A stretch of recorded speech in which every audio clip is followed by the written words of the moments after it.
हिंदी समझते हो आप? हिंदी समझते हो बराबर? कुछ नहीं समझेगा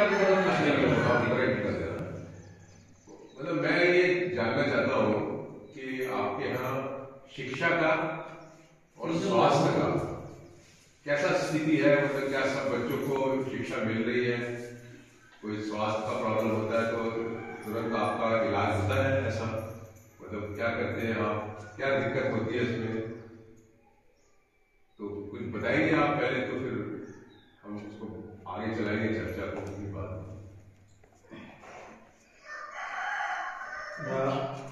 और बाकी तो हमारे यहाँ बच्चे नहीं है स्कूल जाने के लायक, छोटी छोटी है। आधा मिनो आधा विचार की तो नाटक का हाँ हाँ हिंदी क्या करें, समझेंगे तो अच्छा रहेगा। हिंदी लेकिन सबको नहीं बनते ना, सबको नहीं बनते हिंदी, बनने वाला को बनते। मैं उनको मराठी में बता सकती है, मराठी या बोली में बता सकते हैं, हम उसका ट्रांसलेट करके सुविधा मंदिर पाहिजे किंवा कार्यात सुविधा ही नाही निधन मावळ चलन आणि आरोग्याच्या बाबतीत आरोग्याच्या बाबतीत बिमारातून जवळपास सुविधा पिठाला गाडी वगैरे कुठं लावून होतो त्यासाठी मराठी तेव्हा सांगा असं ते म्हणतात मराठी ना सांगा, मी भाऊ तिकडे सांगून देते। हो ठीक आहे मतलब कुछ बोला है की सभा तेरे महेश भाऊ आहे, गोटी टू मराठी, मराठी टू हिंदी। गोटी तेव्हा कुछ हालात बदले हैं, मतलब कुछ 10-15 साल के अंदर कुछ पढ़ाई के बाद इधर सुनो, नहीं ये ध्यान रखते हैं या इधर सुनो। मेरे को तो लगता है इस गांव की हालत कुछ बदल गया है। पहले था अलग, और 2-3 साल में बहुत हालत स्कूल के हो, शिक्षण की या आरोग्य और पानी की सुविधा हो, हर चीज के लिए थोड़ा अव्यवस्था है। पहले क्या था, पहले पीने के लिए भी पानी बहुत ये था, अभी लोगों को बहुत ये हुआ है। नहीं, पढ़ाई के मामले में पढ़ाई कितने परिवार हैं यहाँ पर इस गांव का? अगर आप कितने परिवार हैं यहाँ पर? घरचे 40 है। 44 घर है। तो 44 घर में जो बच्चे हैं वो सभी स्कूल में जाते हैं या कुछ घर में ऐसे भी हैं जो बच्चे स्कूल में नहीं जाते हैं? हमारे गांव में तो अभी तक ऐसा नहीं हुआ, एक भी बच्चे स्कूल में नहीं जाते ऐसा वाला तो आता नहीं हमारे गांव में। घर के हम लोग ये पालक का रहेगा नहीं क्या, उसको पालक को हम बुलाकर उसका मीटिंग लेते हैं, तुम्हारे लड़के लोगों को अभी पढ़ने का उसका टाइम है और कैसे नहीं पढ़ाते, उसको बोलते हैं डायरेक्ट। और कहाँ जाते हैं आपके बच्चे, कहाँ से? अभी 5वीं कक्षा तक यहाँ पे पढ़ते हैं हमारे गाँव में। और ये 5वीं तक का स्कूल है? 5वीं तक। बट इसमें तो बाहर से दिख रहा है, कोई सुविधा तो दिख नहीं रही है इसके अंदर। हाँ, सुविधा यहाँ पे टॉयलेट जाने के लिए तो थोड़ा दिक्कत होता है, टॉयलेट और बाथरूम का। अभी चल के देखेंगे स्कूल के अंदर। तो आपके सारे बच्चे जो पहली से 5वीं तक है सारे इसी स्कूल में जाते हैं? नहीं, अभी 5वीं तक हो गया, पहले। हाँ, कोई बात नहीं, 5वीं तक बच्चे। गाँव में कितने बच्चे होंगे गाँव में? गाँव में पहली क्लास से 5वीं तक की उम्र के? अभी 16 बच्चे। तो ये 16 के 16 स्कूल में जाते हैं, और फिर 5वीं के बाद कहाँ जाएंगे? असम सर में जाता है, कोई इधर उधर भेज देते हैं। यहाँ से नागपुर तक गए हैं यहाँ के बच्चे। तो ये ट्राइबल्स का टोटल ट्राइबल है। तो ये ट्राइबल के जो आश्रम के स्कूल है उनमें भी जाते हैं आप?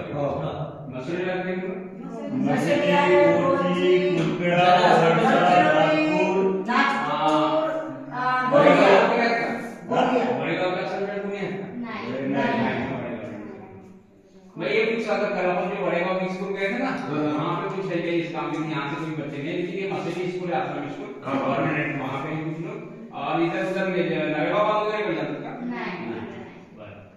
बोल दिया जाए नागपुर जाए नहीं, पहला आश्रम में थोड़ा सा आप लोग कुछ काम करते हैं, मतलब आप लोग काम करते हैं, कुछ मजदूरी करते हैं? मजदूरी मतलब क्या काम करते हो तुम्हें? खेती में करवाने जाते हैं, मजदूरी करते हैं, खेती में काम करने जाते हैं। वो आता मिर्ची लाने शुरू आए अभी मिर्ची लगाना शुरू हाँ। है, मिर्ची चिली लगाना शुरू है। कितना मजदूरी मिलता है आपको? अपने ये सारे अपने घर के खेत में काम करते हैं, किसी के खेत में काम नहीं करते? नहीं जाते उसके- जाते हैं? हाँ जाते हैं, एक में एक मदद करते हैं। तो कितने उसमें पैसा मिलता होगा कुछ ना? हाँ मिलता है कितना गाँव का कितना मिलता है एक दिन में? अरे रोजी बचत मतलब क्या नाम था? 70 रुपये नाटे में 70 रुपये। हाँ, ये गोवाचे मिल वो जाए जो रोकने का हाँ, समय वो होता है, जो- उस समय 70 रुपीज है, 70 रुपीज, only 70। एक दिन में? एक दिन एक दिन का 70 रुपये मिलता है खेत में काम। मैंने कैसे है कोई गरीब रहते हैं कोई कैसा उसलिए ऐसे एक बोल रहे हैं। हाँ, क्या कोई करें? गरीब रहता है कोई कैसा रहता है उसलिए 70 रुपया रख लिया। ये इनका गांव का खुद का डिसीजन है हाँ। कि गांव में खेती के सीजन में जो भी रोपने गुजराई का काम होगा उसमें हर फैमिली के यहाँ खेती है, इसलिए गांव में डिसीजन लिया है कि 70 रुपये रोजी हमारे गांव के रहेंगे, मजदूरी करेंगे। अच्छा, मतलब यहीं के गांव के लोग ही काम डिसीजन करेंगे लिया है, हाँ। और उनको कम से कम 70 70 रुपये रुपये देने देना पड़ेगा, ये गांव का डिसीजन है। एक टाइम का यानी बाहर के और एक टाइप का खाना भी देना है, अच्छा। अच्छा खेत में काम करने जाएंगे उसको, खाना भी देना। यानी बाहर का भी कितने रुपये। तो आपके पति भी और गांव छोड़ के अदर विलेज में जैसे काम करने जाते हैं वहाँ पे 200 रोजी मिलता है उनको।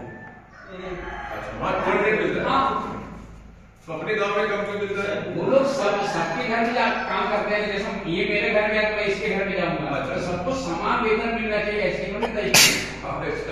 इसको क्या हम लोग समान वेतन लगा मतलब equal pay Equal pay. Wages और इक्वल पे इस तरह से। अगर अनरेगुलेटेड रखे तो फिर वो बहुत ज्यादा बढ़ जाएगा और फिर जो गरीब खेत मतलब जिनके गरीब लोग हैं वो नहीं दे पाएंगे, तो दे उन्होंने एक साथ डिसाइड कर रखा है कि 70 रुपए होगा तो सब अफोर्ड कर पाएंगे। ये तो विलेज का डिसीजन तो है। आपके हाँ। घर पे जैसे आपका ले लें हम, आपके पति भी काम करते हैं, पति भी काम करते हैं ना? तो आपका घर का कितने लोग हैं घर के अंदर? सारे आपके घर के अंदर कितने लोग हैं? कितने प्राणी हैं मतलब? सब कितने? 7 है? ये लड़का ये ठीक बताइए। है, ठीक है। तो आप ये मुझे बताओ कि आपके घर में औसतन एक महीने की आमदनी कितना होता है? औसतन मेहनत की कम होता है। मतलब सब कुछ जोड़ जा के हम ये काश्तकारी में पैसे नहीं कमाते, हाँ। अच्छी बात कोई भी लोग पैसे नहीं कमाते हम हमारे घर एक में हम लोगों को साथ देने के लिए तो हम उतना पैसा लगा है 70 रुपए। नहीं मैं क्या बताया आपके घर में एक का महीना में कितनी आपके घर में कितना पैसा आता है मतलब महीने का? कौन सा ही काम है रोजी रोटी औसतन 5,000 6,000 7,000 महीने का ऐसा औसतन कितना आता है एक परिवार के? काम मिलेगा तो काम नहीं मिला औसतन कितना महीने में? काम मिला तो महीने का 5,000 4,000 3,000 ऐसे आता है। ओके, और काम नहीं मिला? काम में नहीं मिला तो काम का पैसा। इसका मतलब ये हुआ 6,000 सबसे ज्यादा 6,000 है। हाँ। 6,000 तो वही एस्टिमेट ठीक है कि एक परिवार के यहाँ 70% हमारे देश में 70% जो जनसंख्या है उसके घर में एक परिवार में 6,000 रुपए के महीने से ज्यादा इनकम नहीं है एवरेज पूरे देश में ही आ रहा है। तो इससे नहीं है कि हर महीने में भी पैसे नहीं मिलते हमको। हाँ। कभी रोजगार हामी का काम रहता है, कभी दूसरा जंगल का काम रहता है, तब हमको पैसा मिलता है, नहीं तो पैसा हर महीने में 6,000 नहीं मिलता हमको। अच्छा, मतलब कई महीने ऐसे चले जाते हैं जहाँ कोई इनकम ही नहीं होता। इनकम ही नहीं होता। सीजन देख सीजन देख अभी ऐसा है जून जुलाई अगस्त सितंबर अक्टूबर नवंबर तक हमको अजीब बात पैसा नहीं मिलता। तो कैसे करता फिर गुजारा मतलब? कहाँ का दाल बेचना क्या करना वैसे गुजारा होता छोटा है। मोटा मतलब इधर से उधर। हाँ इधर उधर कुछ घर में कुछ बनाते नहीं है कुछ जैसे दस्तकार हस्तकार नहीं यहाँ पे नहीं स्किल वगैरह कुछ डोमेस्टिक काम कुछ करते हैं? कुछ पापड़ जैसे होता है, पापड़ बनाना या कुछ और छोटी मोटी चीजें जिससे कि बाजार में जाके बेचा हो, ऐसा नहीं है कुछ। अभी तक तो प्रोसीजर किया है कि अभी वो खाली आप प्याजी जो होता है ना, जो चावल होता है वही बेचते हैं, क्योंकि बाजार हाट के लिए पैसा लगता है, उसके लिए जितना चावल खाने के लिए रखते हैं, बाकी का चावल बेचते हैं। आपके कितने घर में बच्चे हैं आपके? 5। तो कितने बड़े उम्र के बच्चे 3 हैं। सुनते हैं किसकी बोला है? 3 बच्चे हैं घर में, टोटल 5 है। 5 लोग। कौन होता है? सबसे बड़ा बच्चा 11 कहाँ जाता है पढ़ने के लिए? और उससे छोटा वो कौन सी क्लास में? 9th। वो 9th में। और उससे छोटा 7th में। वो काम करता कैसे जाता है? साइकिल से जाते हैं ये लोग? साइकिल है कैसे? नहीं, वो हॉस्टल में है और एक साइकिल में। ओके, तो ये तो अच्छी बात है। ये मुझे लगता है प्रोग्रेस का साइन है। आप गए हो स्कूल? आप नहीं गए? आप में से कितने लोग गए जो स्कूल गए? आप गए? स्कूल गए आप? कौन सी क्लास में पढ़े?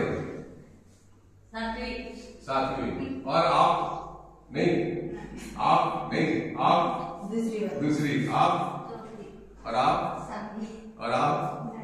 और मैंने LLB की है, BA LLB जिसको बोलते हैं।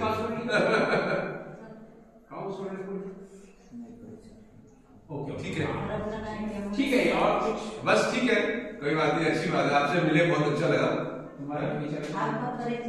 मेरा परिचय, अरे बाप रे, शुरू में ले लेना चाहिए था।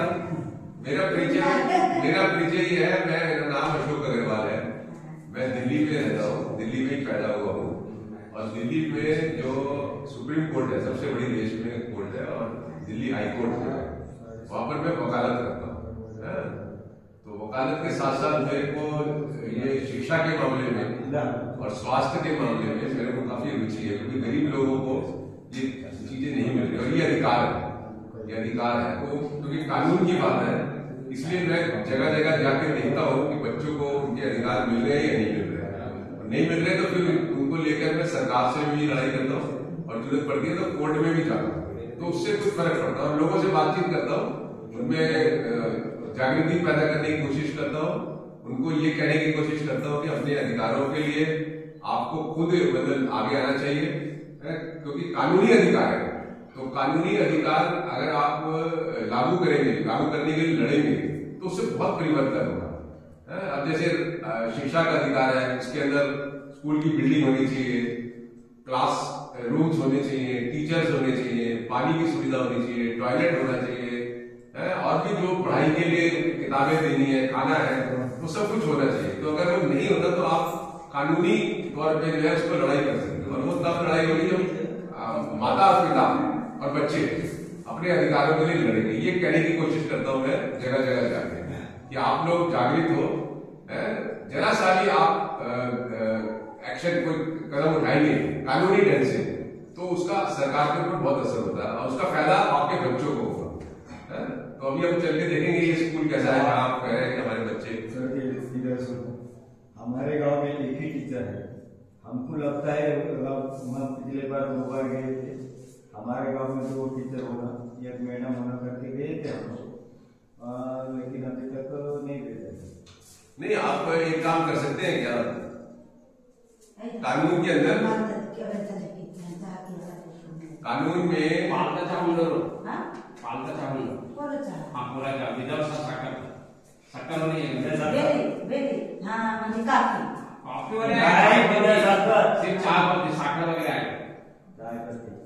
इसमें क्या है, जो कानून के अंदर लिखा है, अगर वो पूरा नहीं हो रहा तो आप एक कानूनी नोटिस दे सकते हो इसको मुख्य सचिव को, अपने राज्य के जो मुख्य सचिव है उसको एक कानूनी नोटिस दे सकते हो, और उस नोटिस में ये लिखा होगा, ध्यान से समझना, बात ध्यान से सुनो, ये बहुत टेक्निकल बात है ना, नहीं समझ में आती।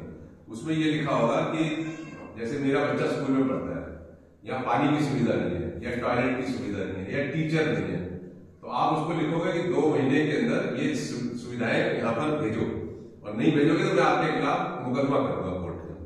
तो अगर माता या पिता उस नोटिस पे साइन करके उसको भेजता है ना, तो आप अगर ऐसा करोगे तो आप देखना उस नोटिस का ही असर क्या होगा, है ना।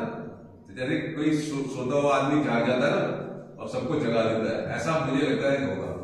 तो ये बहुत सिंपल है, अपनी कानूनी लड़ाई लड़नी भी चाहिए और इसका असर भी होगा।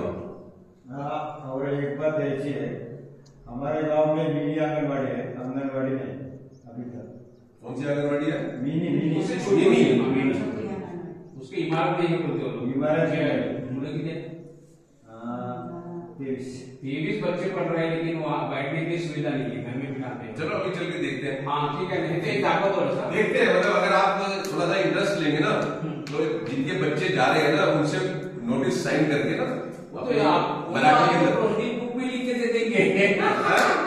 प्रोस्टिंग रहता है विलेज का, मिनट्स ऑफ द बुक्स रहता है ना, मिनट्स बुक, उसमें वो लोग सिग्नेचर करके देते हैं पूरा लिख के इस तरह से। उससे फर्क नहीं पड़ता ना। अच्छा, वो कुछ नहीं काम करेगा, एक नोटिस भेजना पड़ेगा। अच्छा नोटिस भेजना जैसे है। मैंने लेटर लिखा ना याद है। इस तरीके का, वहाँ के चीफ सेक्रेटरी के नाम एक नोटिस भेजना पड़ेगा। वो देखेंगे, इनको प्रोसेस समझा के बता देंगे। सिंपल है, अगर आप थोड़ी सी हेल्प करेंगे ना, सिर्फ आपको इनको एक कॉपी देनी है लेटर की, इनसे साइन लिखवाने और फिर अपने ईमेल से भेज देना। वो तो यहाँ पे देरी हमारा रोज का ही काम है। नहीं, आप की तैयारी होनी चाहिए बस सरकार के पास जाने की। नहीं, आपको समझने का तैयारी वगैरह है क्या? चलो साढ़े